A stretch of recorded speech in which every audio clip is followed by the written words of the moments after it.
All right, we are live.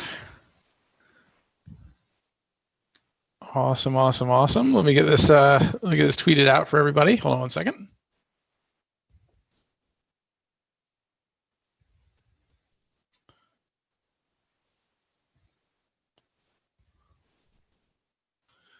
Okay, good, good, good. Give me 1 second. Let me get this this all figured out here. 1 second.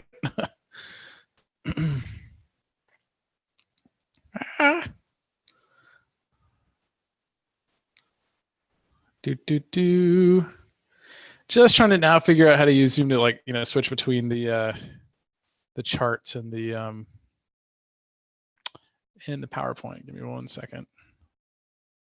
This is good though, good experience. So hopefully you have a guest coming on this next weekend, which I'm looking forward to. Should be a pretty good one. So let me get this tweeted out here. See if that pastes. Okay, good. Good, good, good.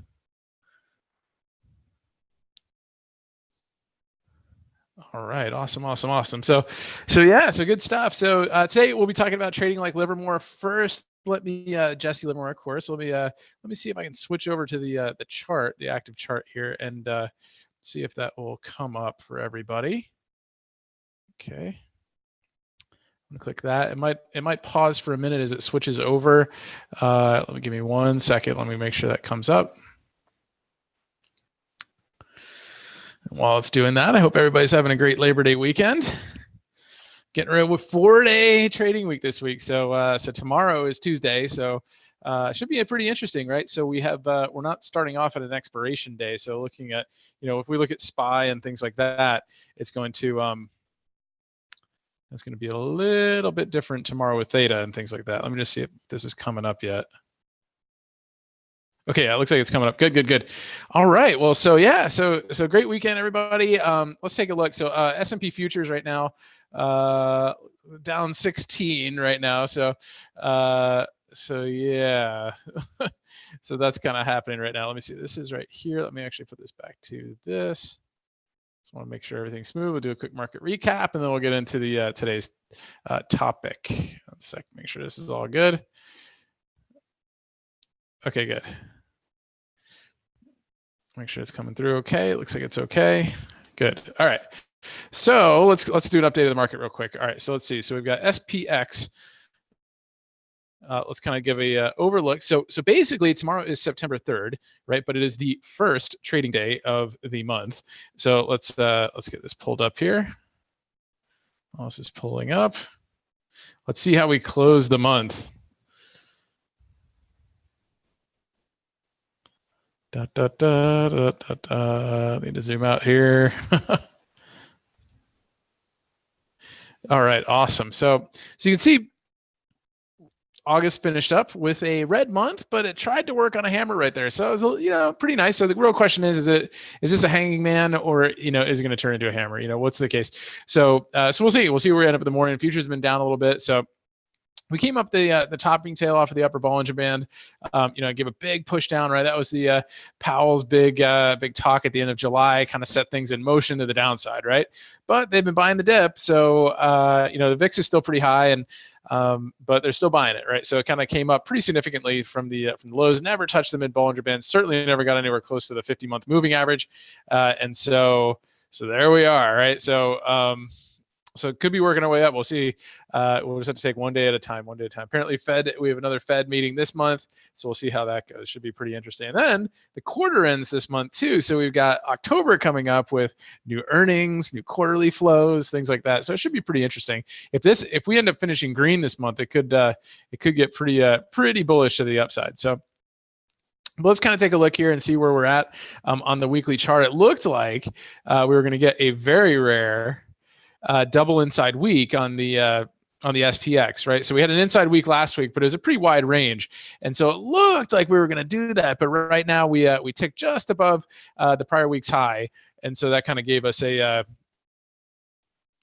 kind of broke out of that double inside, setup pattern. But what we are seeing here is huge consolidation over the last 4 weeks. So, as you can see, I mean, huge ranges, right? I mean, each week was like 116 points, 117, 104, 87 last week, right? So, but almost 100-point ranges for the last 4 weeks, all within a consolidated amount of space. So we've been very volatile and very choppy, and so that's kind of what we've been dealing with. So it doesn't look like we're anywhere close to being out of that with new tariffs kind of coming on this weekend, new trade talk kind of rhetoric. So we'll see how that kind of plays out going into a short week this week. So we'll just be nimble this week and kind of see what we can do with taking this forward in the week to come, right? So we'll just trade our best setups and use our levels and use our strategies as best as we can, right? So SPX here, you can see we have this downward trend line all the way from the all-time highs here, basically tagging here and here, right? And so 2 days ago on Thursday, or sorry, 2 trading days ago on Thursday, we had a minor pivot right here, which we pushed above on Friday, and then we just couldn't stay above it. And so right now, we'll have to see if we can stay above this this downward trend line and start that new trend up, which is what we're looking for. If we can do that and we can get out of this cloud, it could be pretty nice. So we'll see how that moves going forward. From there, let's take a look. Hourly chart. Okay, so here's our our macro channel level with pitchfork that we have over the last couple years.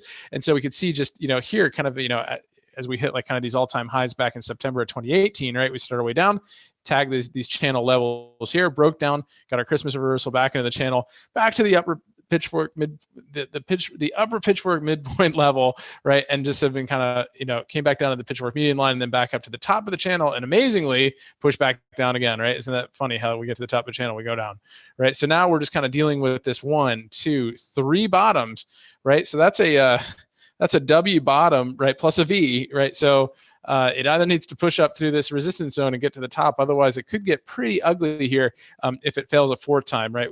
We could definitely see a push down, right? So that's what happened here, right? So we had 1, 2, 3, and then it was the 4th push right here. You can see this red bar right here that really pushed down and started to bring things kind of nasty. So we'll see how that kind of works right here.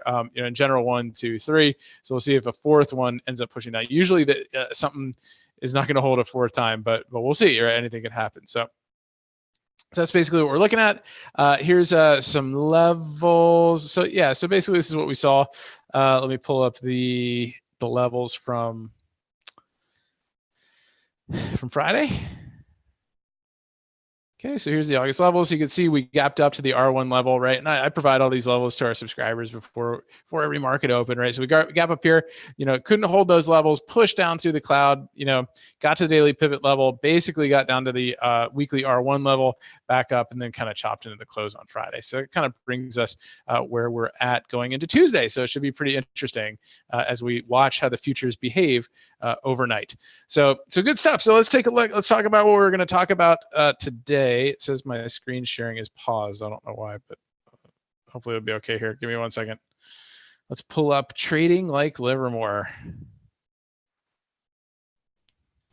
Okay. So let's see, make sure that comes up okay.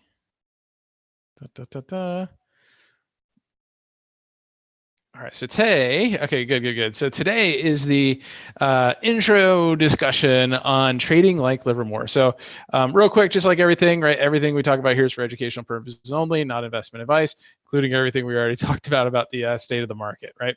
So if you're watching this recording, just pause this and review that. Okay, so today we're going to talk about Trading Like Livermore, intro and when stocks act right. So who's this guy? This is Jesse Livermore. Okay, he's one of the most famous or possibly infamous traders of all time. There's several books out there. A lot of this discussion is going to be based on the book that he wrote called How to Trade in Stocks. I figured, coming right from him would probably be a good analysis. But there's other books out there, Reminiscence of a Stock Operator, which is based on him, and there's definitely other books too. I've got a link in the description where some of the concepts will come from the website. I think it's jesse-livermore.com, but check that out in the description. Really, really good information there. So what we have with Jesse Lewis. So who was he, right? So Jesse Lewis Livermore, okay, he was born July 26th, okay, 1877 in Shrewsbury, Massachusetts. He died November 28th, 1940 in Manhattan, New York.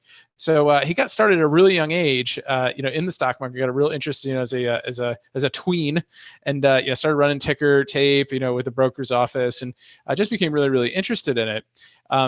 Became really famous for shorting into the Great Depression, basically. So I think around 1929, like he put on a big short position, and while everybody else was still clamoring, trying to get, buy more on margin, everybody was saying, things are going to go to all-time highs, and he didn't buy into it. He didn't believe that at all, and so he shorted it, and ended up like making like $100 million on that short.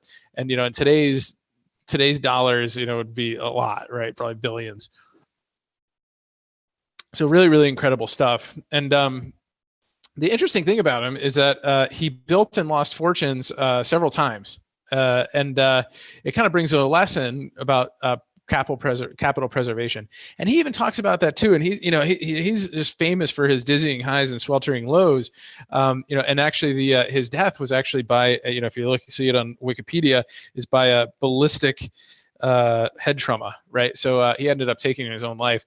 And so just goes to show that even if you're on top of your game, right, it would we still have to maintain kind of our psychological our well-being. We still need to be able to spend time with family and friends, and do the things that are meaningful, right? So there's just really, really important stuff, just kind of lessons that we can learn from his life. And but interesting stuff though is like he would he was bankrupt, been in a lot of debt, and when he was on top, and when things were going well, he paid off all his creditors when he was finally back on top again. So like he always like kind of took care of those last things out there. So I think he was married like 3 times, and just a really, really interesting life. But anyway, so that's kind of like a background on him. Okay, he's known, and this is really interesting. So this right here, we've talked about this a little bit in some videos in the past, but he's known to have spent the night with his money in a bank vault. So the beginning of How to Trade in Stocks kind of talks about this. And so what he would do is like he would literally, like at the weekend, like Friday when the bank is closing, obviously everybody knew him because the guy's got $100 million bucks in there. So it's very, very, good customer of the bank, right? So, and I'm a little eccentric, right? And so, but the obviously whoever the bank manager was, right? So was okay with this, and so he would basically on Friday night he would basically spend the weekend, I think, in the vault, kind of with his money, and he would just sit there and kind of like reflect on it. I mean, it's kind of weird. But what it did do, what we kind of take away from this is that it's a reminder that it's not just money in an account and that it's real. Right. And so it's really easy when we're trading to be like, oh yeah, buy 100 shares of that. And, or, even if it's like buy one call contract or one put contract on something, we have to, keep in mind that we're really wielding the power with one option contract of 100 shares of stock right underneath it. Right. That gives us that leverage of that. Right. So hopefully we don't get assigned it right at the end of the week, but it's real. Right. I mean, it's, we have to remember that. And so, a lot of times we could lose money. It's like, oh, it's no big deal and all that stuff. But, when we're starting, sometimes it can be like that because we're learning, but it really is a big deal, right? It's real money, and that was how he did it. Because like it's all just paper money. It's all just funny money, right? When you're playing with these big numbers, and then at the end of the day, it's not just number on paper. It's real, right? It affects things. You could buy things. You could help people, right? You buy food and things like that. And so, so it's kind of really interesting how he did that. It was a little weird, but it does remind us that this stuff is real. So when we make profits and we make gains, right, we need to remember to send it to our bank account, right? Or even sometimes send ourselves a check, or just so it feels that we're not just like moving money around, just like digits around. Like we're actually getting something real, right? So anyway, it's kind of something interesting there. Okay, so a couple key takeaways. This is part of kind of this introduction right here, is that when it comes to trading, right, it takes work and it takes time. Right. So, I mean, a lot of folks get into trading and they think it's going to be overnight millionaires and all that stuff. I'm not saying it's impossible, right? Of course, everybody could get lucky. But it takes work and time. He used to, make, and it's even harder when you're a trader because, if you tell somebody you're a trader or a day trader, what do? What's the first thing they do? They want to be, oh, what do you think about this stock? What do you think of that stock? And it's like, okay, there's so many different considerations you have to take when people ask about that. It's like, okay, what time frame are you talking about? How much are you risking? What do you think? Everybody just wants wants to make a quick buck. And he kind of made it akin to, it's like, you have a, if you're a doctor or a lawyer, right, people don't come out to me like, hey, can I make a quick buck being a surgeon, right? It's not really like that, right? But for some reason, people get the impression it's been like that forever, right? And that's why the market is what it is, right? Because you have new money coming into it all the time, then the money gets scared, and then it comes out, and that's what makes our ups and downs in charts. So one of the takeaways here that he said is, treat trading like a business, right? And so that's what we do, right? That's why we have a trading plan, right? You don't start a business without a business plan, or at least we probably shouldn't, right? And so, or at least have, a good solid concept in mind, not just like, I just want to make money, right? So, and really, the more you get in trading, we've talked about it several times, we've done some videos on it, and having that trading plan written down is really important because it really makes it realistic. And we even talked about it last week about building a trading system, right? And having that plan written down, what system you're trading, right? What the profit potential is, what your loss potential is, what the success rate is. I mean, we can add all that up, and it looks like it's gonna be a profitable situation. Then we need to trade it like a business, right? So, one of the neat quotes that he said is, "You can beat a horse race, but you can't beat the races." And so what that means is, like, we don't need to be in the market all the time, right? So he's saying, yeah, we can make some good trades, right? We can make some great trades, but we don't need to be trading all the time. Anybody who's in my private Twitter knows there's days where I don't take trades at all, right? So I didn't take anything over the weekend, right? Sometimes it saves being cash. It's a 3-day weekend. We don't know what's going to happen. We know, tariffs supposedly going to come on, right? So it's like, sometimes, I'm just out of the market, right? It just is what it is, right? So we can't win it every time. So, but we can win a lot of the time. And so, as long as we have a good system that works for us, it's a kind of a key takeaway right there. Another thing he said is, which is really kind of important about his methodologies, and to look into that, is wait until the action of the market itself confirms your opinion. So, even here at night, like when we talk, yeah, things are bullish. Yeah, they're following a trend line. Yeah, things are going well. Yeah, that's great. But we still want to make sure that, if we're breaking over a downward trend line, we want to make sure it breaks out. We want to make sure it holds that level, right? Because we're seeing a lot of things, we went over the SPX tonight, a lot of these levels aren't holding yet. So it doesn't really make sense to take a really long position until we can get some, confirmation that that's happening. So wait for confirmation is what he's talking about. So, here, a little typo right here, I think is in. So real money made in commitments in a stock or commodity showing a profit right from the start. And so what he's saying is we make the money when things start working right away. And we know that, right? We know that from experience. Right? When you put on a trade right away, if it starts working right away, then it's working, right? We had the right setup. It's, we're doing great. We can move our stops up, and things are good, right? And that's, especially with day trading, right? Especially with day trading. It's like if you enter a trade and it starts pulling back right away, might want to get out and wait for another, wait for some confirmation or wait till it goes through, right? We don't just because we have stops doesn't mean they have to get hit. If it doesn't feel right and it's not working the way we think it should, then it's better just to get out and, oftentimes and just wait to see what happens for the market to give us more clues and what's going on. Okay, so that's that. And so, and then one of the other quotes he says, profit always takes care of themselves. Profits always take care of themselves, but losses never do.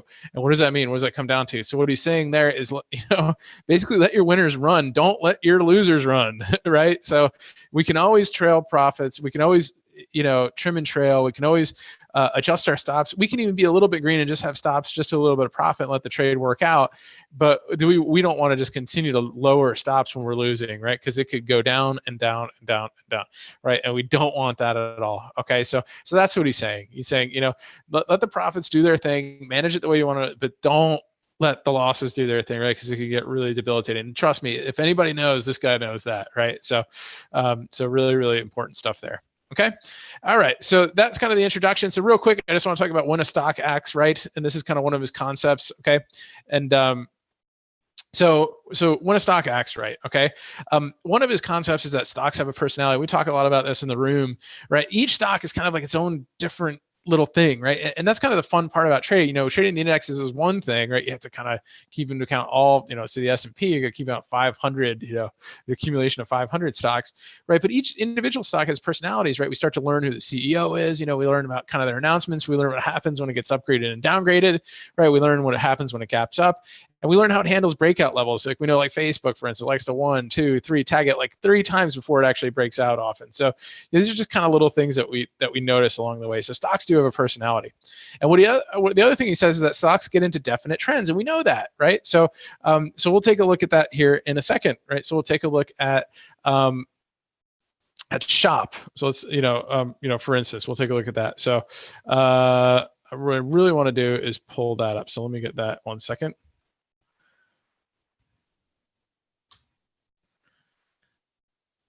All right, I'm going to switch over to that, and then we'll come back. Well, I'm going to talk about these, and we'll pull up shop, and we'll just kind of talk about that. Okay.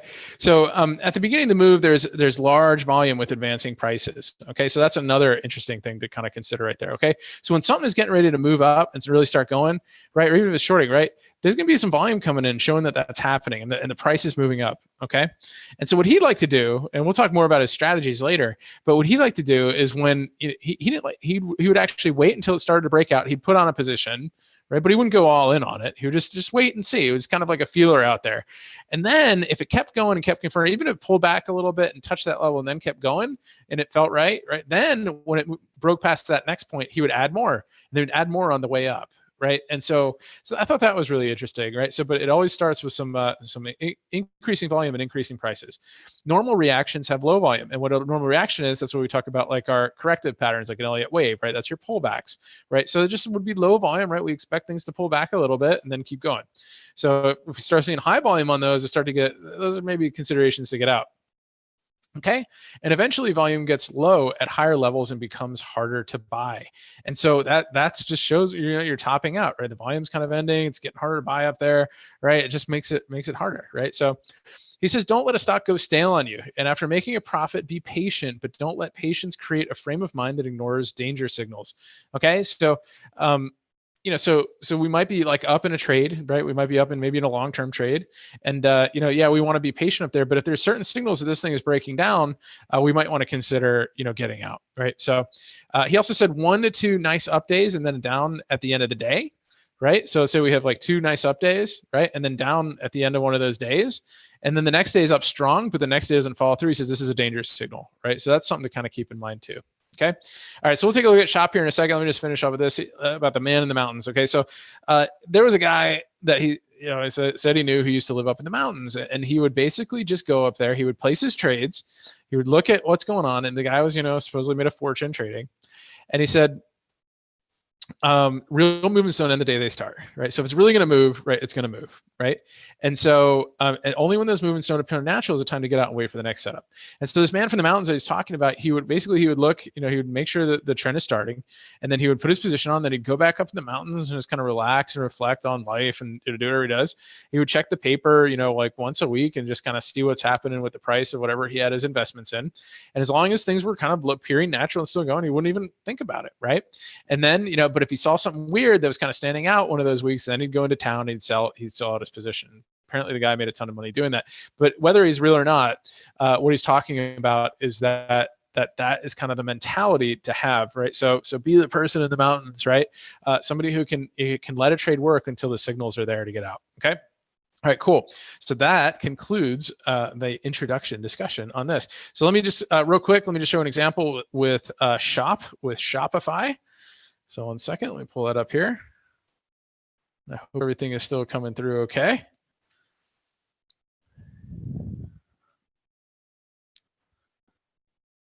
So we'll let this pull up here 1 sec. So Shopify. 1 sec. So Shopify is a great example, right? We had a pretty cool video this weekend about shorting it in the short setup from Friday.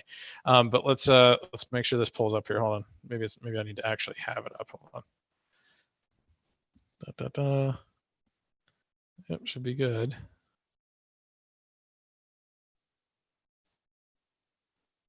Oh, there we go. Okay, sorry guys. It just takes a second here with the with Zoom. Okay, so with Shop, right? Let's kind of take a look and see what's kind of been going on with it, right? So here is is a big look at the daily level. Let me see if I can get a better picture of this here.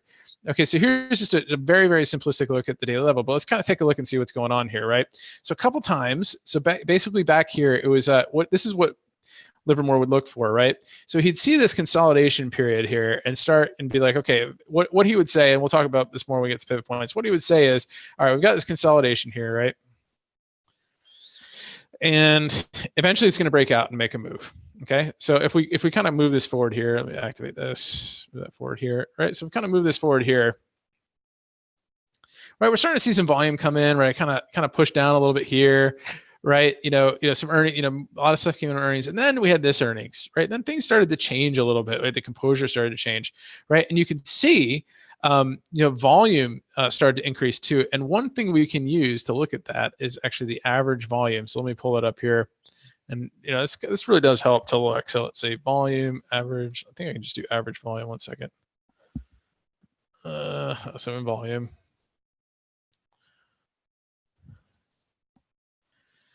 Oh boy. Volume average right there. Okay, so we'll pull that up there. And so you can start to see, right? You can start to track the slope of this, right? A little bit. It's kind of hard to see right here. But see here, it says it started to increase a little bit, started to go down a little bit. Then it started to go up again, right? So things started to get interesting here, right? And we'll talk about, pivot points or points of interest and all that stuff. And then right here was the earnings that kind of changed things, right?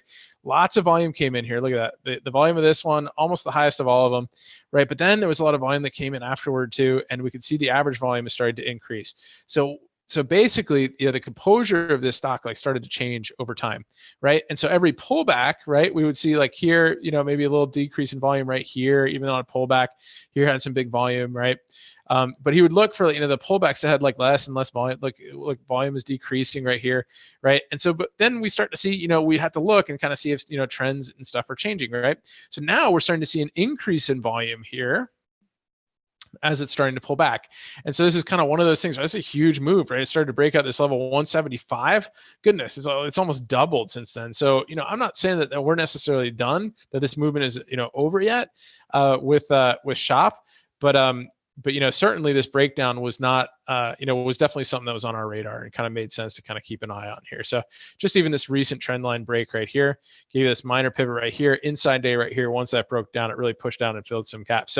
So this is definitely a danger signal, right? So this is something that Livermore would say okay, this is not normal, right? I'm showing increased volume here, right? Actually the biggest and, basically almost as big as this day here, pretty much one of the biggest days. And that was a down day too, right? So we're starting to see a lot of volume in the downside on this thing, right? So it's starting to show some red flags to be okay, maybe it's time to get out, right?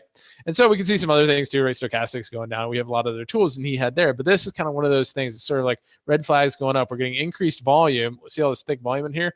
Even though we're hitting new highs, the down days are starting to get more volume, right? So this is one of those things where you'd be I don't know. And so we were able to see this, we talked about the short going this weekend and all that stuff, but this is kind of the stuff that he was talking about. So really, really cool stuff. We'll talk a little bit more about his methods this week. Maybe it won't take as long as this time, but I think it's really cool because he's an interesting man and, interesting trader, and a lot of people talk about him. So I kind of wanted to kind of put that out there. So hope you guys found that helpful and interesting. And at this point, if anybody has any questions or chart requests, please feel free to plug those in the chat window, and we'll get through as many as we can. Try to wrap up here by 10:30 so we can have an awesome trading week this week. So good stuff. Bruno, what's happening? Thanks for tuning in, man. Good to see you. Paul, what's up? Hope you had a great Labor Day weekend. Ayaz, how's it going? Good to see you. Jimmy, what's happening? Been a while. Hope you had a great weekend too, man. Hope you're doing well. Hope everybody's doing well. So that's I hope so. Sarah, good evening. Good to see you. Robin, good evening. Oh, let's take a look at SPY, McDonald's, and Disney. You got the safest ones we could think of, right? So let's take a look. So let's see. Not necessarily the safest ones. I mean, SPY could get slammed, but McDonald's has been holding up really well. I'm just going to take out this volume average here. Okay, so let's take a look. Let's see what we've got. So let's look at SPY. Okay, so this is a pretty cool chart right here. So one of the things we could see with SPY is a little bit different than SPX, right? SPX had, its downward trend line, was kind of breached, and, gave a minor pivot. This was a little bit breached on Friday. So I guess, technically a push above Friday's high could be very bullish for SPY.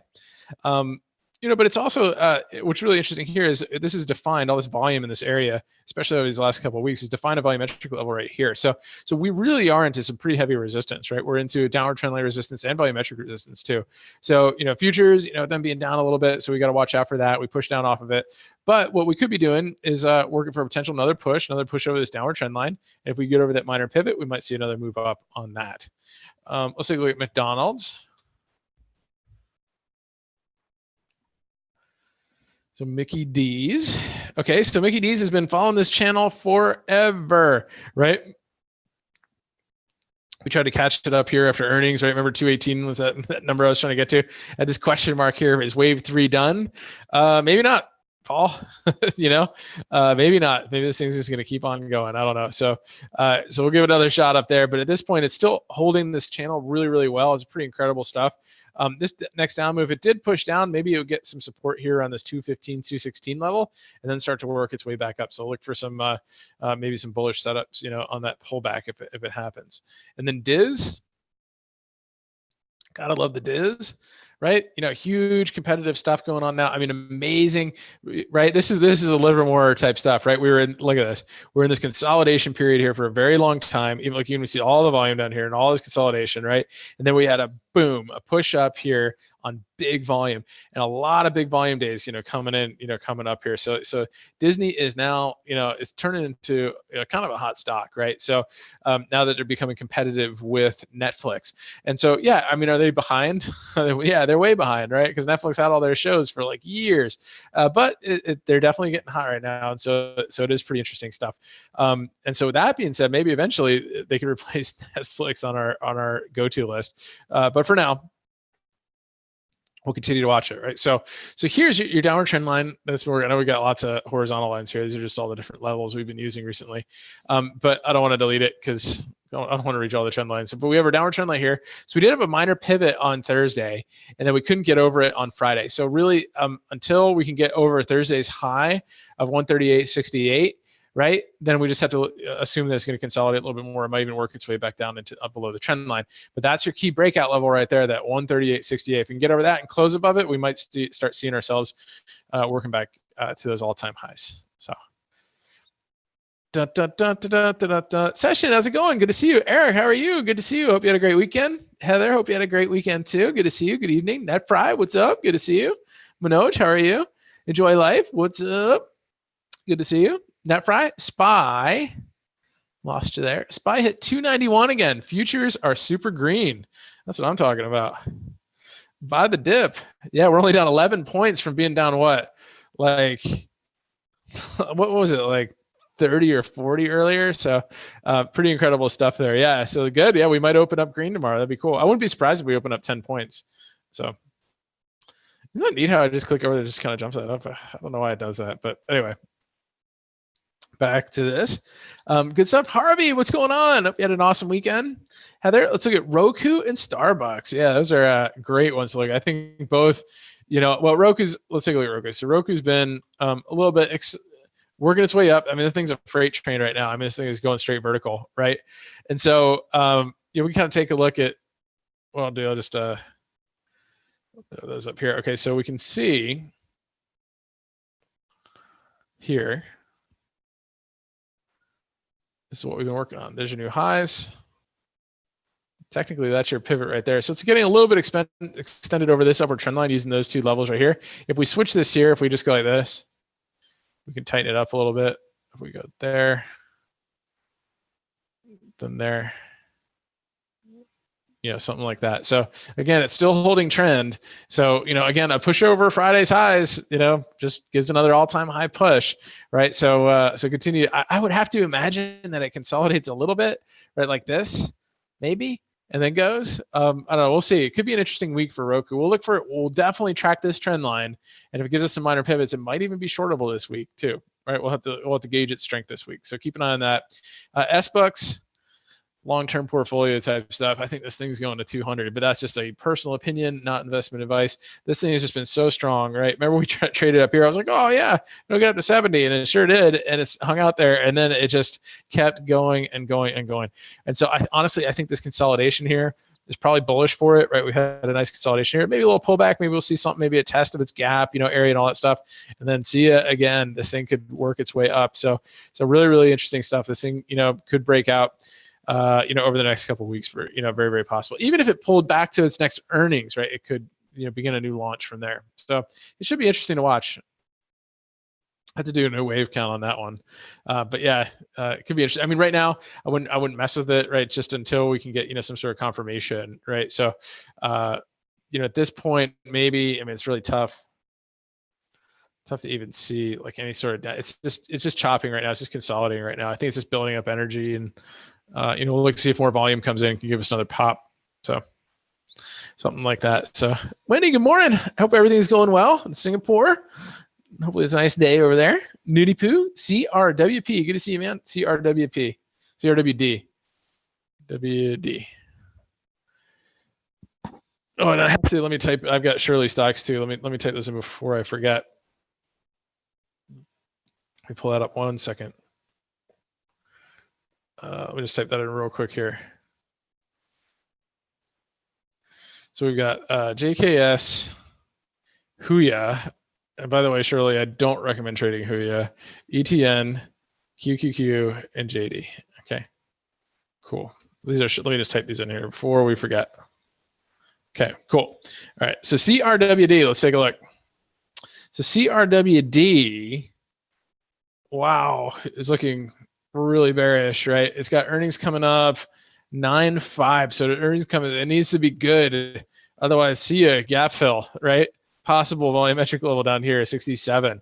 Does not look good, right? This is the upper trend line that we were tracking. Here was the minor pivot. Give you an inside day, push below it, right? Try to come back up. That's always the hard part about swinging, right? Because nothing moves in straight lines, although it did here for sure. But nothing moves in straight lines. So that's those pullbacks right there that are the most painful when you're swinging it. It's like, oh no, see ya, right? So now it's kind of in this air pocket, this volume air pocket. I mean, it's trying to hold on to maybe this level right here, this former resistance level becoming support. And then if it breaks down from there, if earnings are bad, it's going to be toast. Session, S-Bucks, inside month, nice. AMD, outside month, very cool. And also with AMD, triple inside week, that is right. So AMD, guys, triple inside week. Let's take a look at the weekly chart.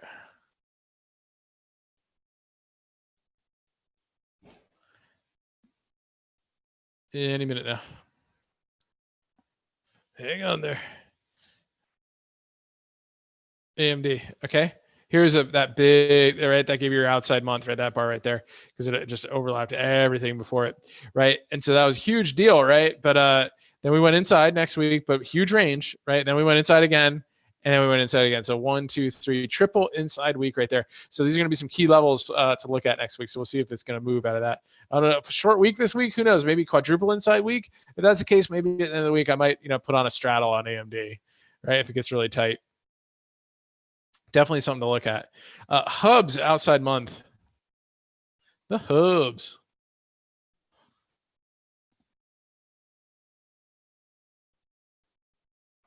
HubSpot.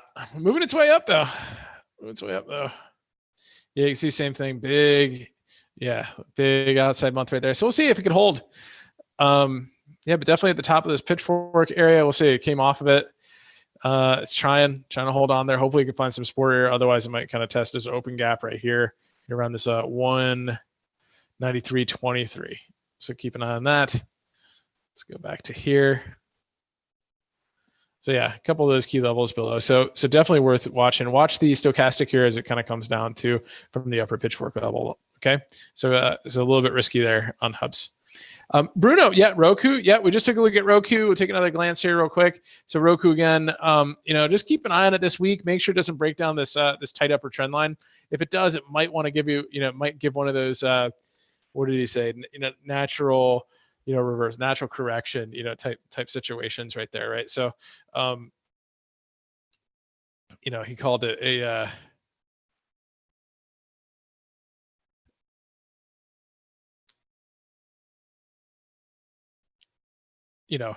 just a normal reaction is what he would call it. So, so we'll definitely give it, if it gives us a normal reaction or breakdown of this trend line, we'll look for a potential short on that. Otherwise, consolidation, and then we'll wait for another breakout, right? Thing is a monster.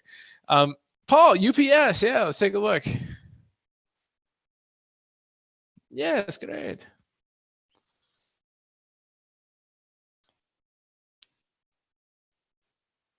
Okay, let's take a look. Wow, UPS. Okay. Oh man, I missed that breakout. Look at that. I hope you caught a piece of that. But yeah, bull flag right there. Off of good earnings. I mean, just incredible stuff, right? So good earnings gap, right? Nice move, gap and go off of these kind of key pivot levels right here. Pull back, right? Bull flag. Here's your move. Then see ya, right? Really, really nice stuff, especially when it pulled back here. right to the bottom of that. That's the higher risk trade, right? You know, but stop at the, you know, at that gap level right there, right? And then there's your move. Just beautiful stuff. Kind of basically gave the whole move over again. So really, really nice. Wendy, Twitter and HD. Yeah. Hey, everybody's getting bullish on Twitter. Just kind of freaking me out a little bit. We'll see. We'll see how it holds up. So yeah, nice gap up, right? We've kind of seen this consolidation a little bit right here. You know, maybe a little bit of a bull flag right here too. You know, off of its earnings. You know, something like that. Then a little spike. Now we're kind of like a little bit of triangle type pennant type thing. So yeah, it looks like it's consolidating pretty nicely. It's holding, you know, at prior 60 anchor levels pretty well. So it could build. It could build from there. You know, I don't see it's not horribly bearish. You know, it's kind of floating around up here. You know, some moves, but you know, it's Twitter. You know, it could give us some moves this week. Maybe a couple 60 anchor plays. HD. Oh yeah, HD has just been ridiculous, right? So you know, again, look at that. You know, perfect bull flag here off of earnings, and then of course it doesn't hurt to have the hurricane rally going on at the same time, right? So and that's what it's been doing, right? So we've caught, you know, we're seeing a couple of the intraday moves to get this thing going. Now, is the hurricane rally over? I don't know. I mean, we'll see how bad it hits for. If it's really bad, it continue to move. Watch out, it goes ex-dividend. If the hurricane is really, really bad, you know, maybe ex-dividend, give another hurricane rally back up. So, but yeah, really super bullish on HD. No problem, Wendy. Thank you.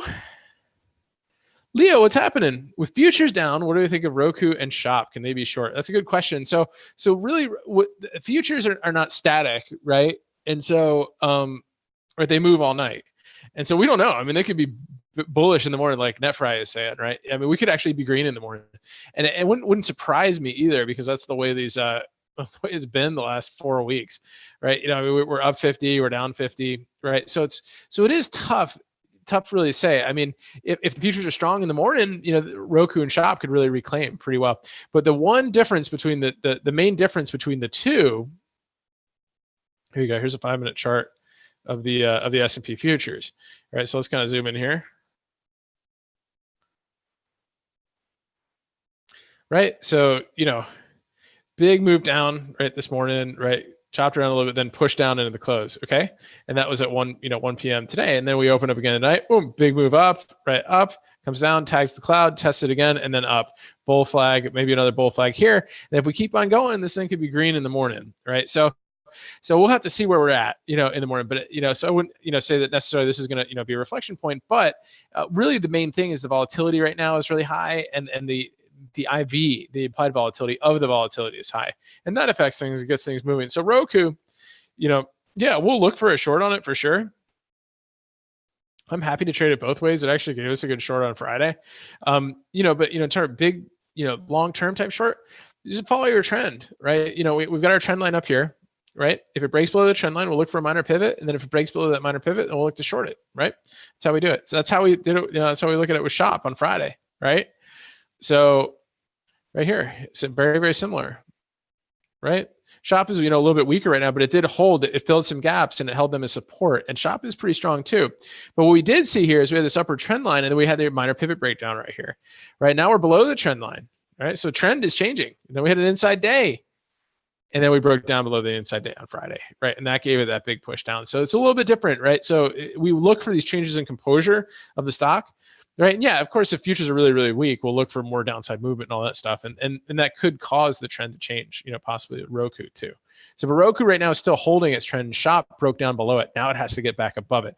Now, if the next couple of days, which it could certainly do, because it's a huge momentum mover stock now, if it gets to 410, we move our trend line up, and then it's bullish again, right? So that's kind of how we look at it.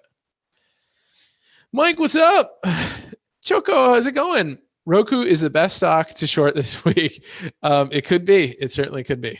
It certainly could be, as long as it sets up for us. So let's take a look at Shirley stocks right now. Let's look at JKS.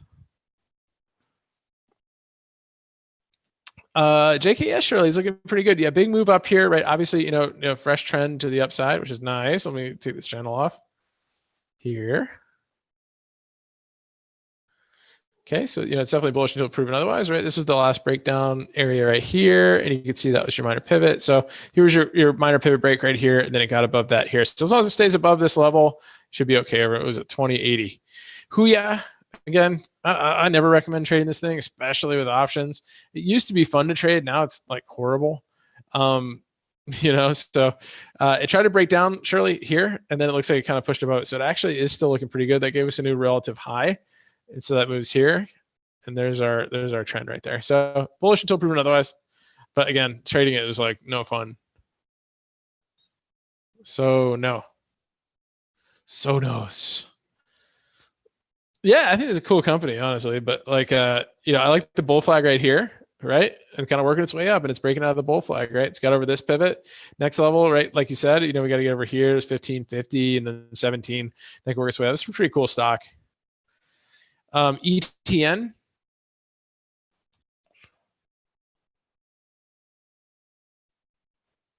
Yeah, it's starting to work its way back up. Eaton Park.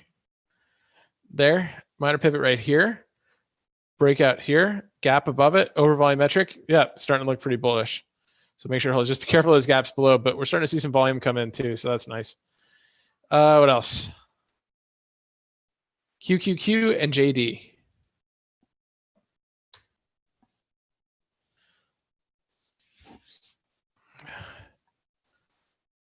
All right. Yeah, QQQ looks just like SPX, right? We're 1, 2, 3 off of resistance, but it's lower levels here. We got higher lows each time on here, here, and here. Whereas we just kept on testing, right? On kind of really kept on testing. But we're finding some support here, so it could be interesting. Really, the key level to get above is this 190 area to get and stay above that. We might work our way back to the all-time highs on that one, and then JD.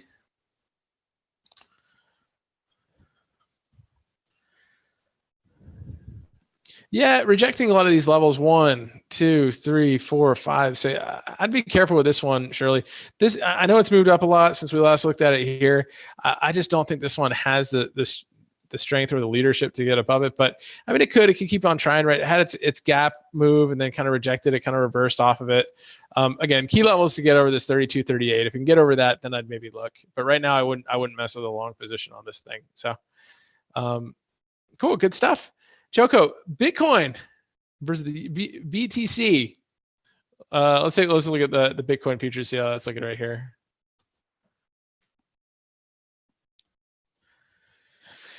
Yeah, pretty strong. Here's our last trend line here that we got out of. Looks like we pushed a new relative low there, so we move the trend line here. Yeah, so it's looking good over. Looks like over these highs right here, kind of today. So over 10,600 could work its way up a little bit higher. Gold, silver, and your lovely VIX. Yeah, so GLD. Tell you, it's so funny. I can't. Christian Frommer said like this is like the new FANG, right? So it kind of is, right? It kind of is. So they've been pretty wild recently. So it's a big move here, right? It's starting to break down a little bit off that kind of move. So just see if it can hold this pitchfork level. It's 142. It's got some volume there as well. SLV was a nice swing that we had in the private group. I think I feel like the last member I heard I've sold before it pushed down here. So it was a really, really nice move. We grabbed this as a nice, volatility type, safety trade. And then the VIX. Take a look at the VIX. Yep. So VIX is, I do like this line. I mean, it's not a true trend line, but it's but it does kind of give you a gauge, these levels. So it's just a 36. It was up in the 50s right, earlier this year or last year.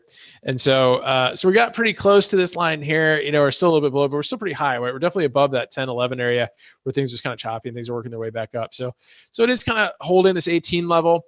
I just be careful if this does turn into like this big bull flag, we could really push. But right now, the only thing that worries me is the IV of the VIX, right? It's been over 1. And so that just kind of keeps things a little bit interesting. D, how's it going? Yeah, let's take a look at ATVI.